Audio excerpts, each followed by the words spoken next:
Bonjour tout le monde, nous voici pour la 5e partie de cette séquence cabanon. Ça fait 3-4 semaines que j'ai pas pu venir pour continuer les travaux, les petits trucs de rénovation. Ça y est, j'ai un petit peu de temps. L'idée aujourd'hui, c'est d'aller chercher le lino. Je vais peut-être le remettre en un ou une autre enseigne, une peinture anti-humidité, quelque chose du style comme ça, et trouver une petite protection. Au moins, si on peut pas poser, au moins aller acheter. Et surtout, gros dossier du jour, c'est retirer cette armoire ancienne qui est très belle effectivement, hein, mais par contre qui ne convient plus à la configuration de ce cabanon pour ce qu'on va en faire un petit peu plus tard. C'est-à-dire un petit cabanon qui permet d'accueillir 2 personnes supplémentaires, des amis, de la famille, et pourquoi pas envisager une location Airbnb. Voilà, c'était ça aussi l'objectif de départ, si vous ne le saviez pas ou que si je ne l'ai pas mentionné. Voilà, donc ça va être un gros dossier parce que ça fait partie des armoires de grand-mère, hein. Et par contre, c'est pas du Ikea les gars. On est quand même sur quelque chose où il faut deviner où sont les raccords. Et en plus, ça fait partie du mobilier quand même assez lourd d'époque. Donc on va essayer de la déplacer pour la mettre ailleurs. Peut-être dans le garage ou dans une autre pièce où on a là-bas, qu'on a un petit peu plus loin. Allez, à tout à l'heure.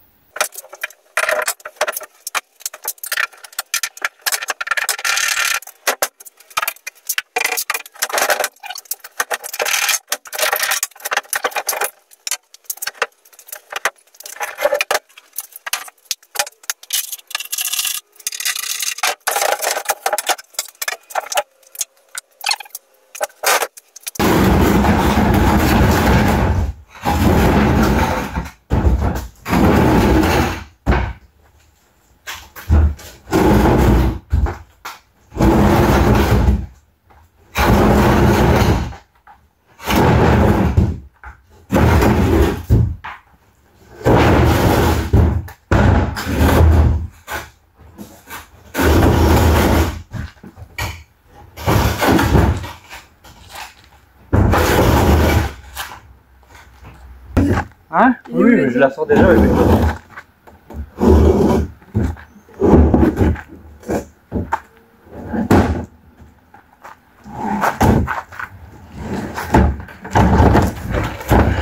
ben c'est sûr, il n'y a pas photo.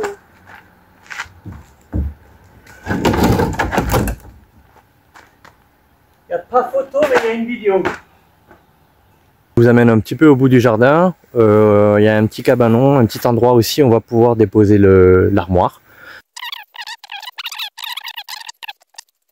C'est un grand bazar à l'intérieur, donc comme ça c'est tout charmant, tout mignon.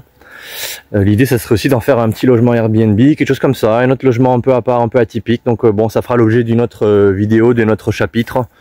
On va d'abord finir le cabanon en cours avant de s'attaquer à autre chose.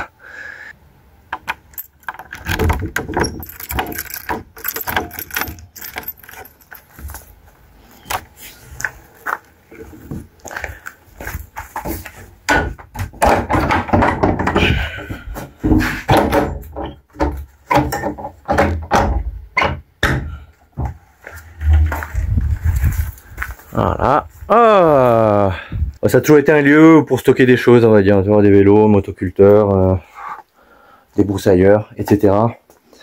Voilà, je vois des petites toiles d'araignée, des loirs un peu par-ci par-là. Enfin bon, bref, il y a du potentiel et c'est sans doute un lieu qu'on va aussi réaménager dans un futur proche. Voilà, comme je vous disais il y a quelques instants, si c'est le cas, je documenterai un peu tout ça.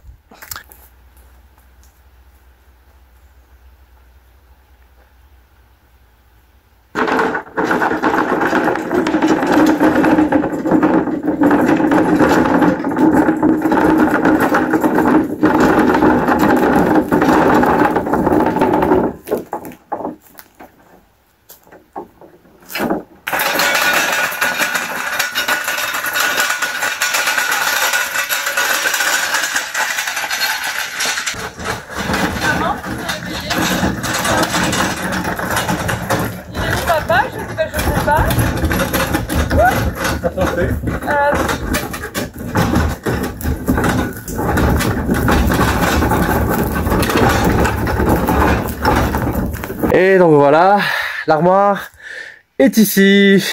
Je vais en remontrer un petit peu plus tard pour pouvoir stocker des choses. Voilà, mais elle rentre pile poil. J'avais un peu la crainte que... Bah, en fait, oui, avec le haut de l'armoire, ça aurait tapé l'étagère. Mais voilà, laisser comme ça en attendant. C'est top, c'est super. Ça fait plaisir. Et allez, on est parti pour la suite.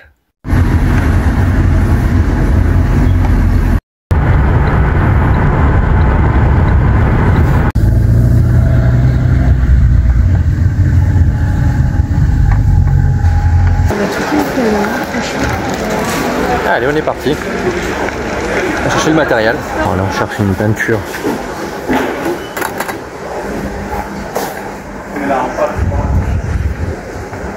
On cherche une peinture un peu hydrofuge, quelque chose pour les pièces humides.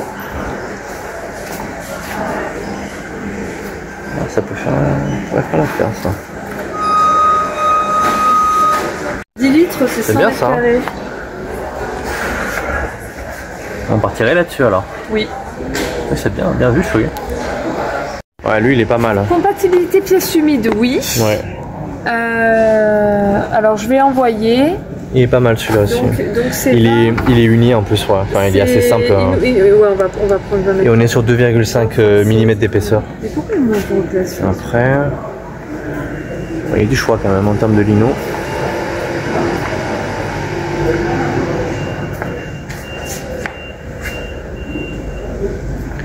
Il y a de quoi faire. Hein.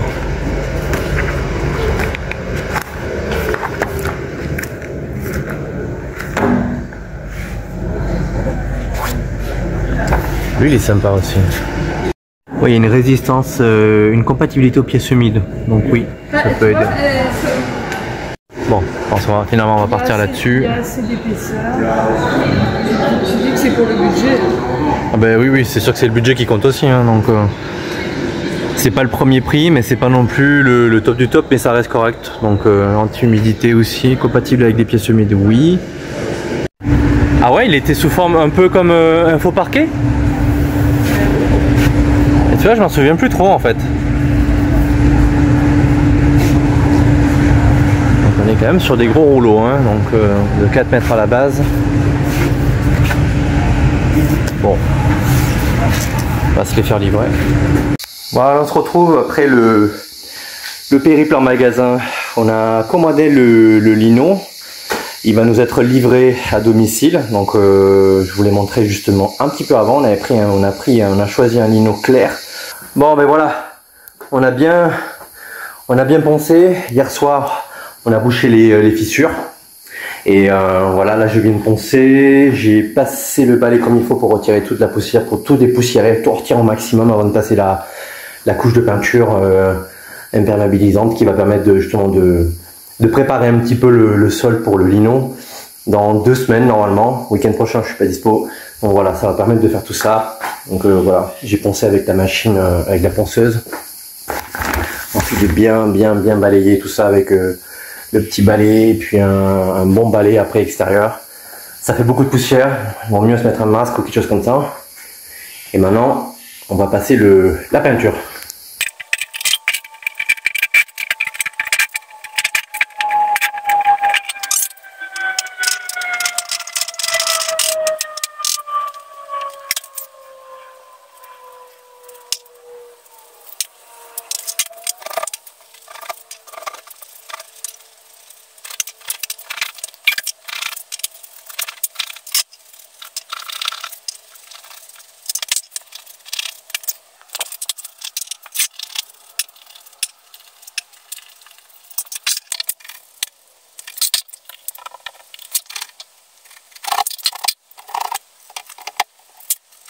J'ai pris une petite douche là. Bon, l'application de la peinture est faite. Voilà. Voilà, cabanon. Et ça a une autre tête quand même. Hein.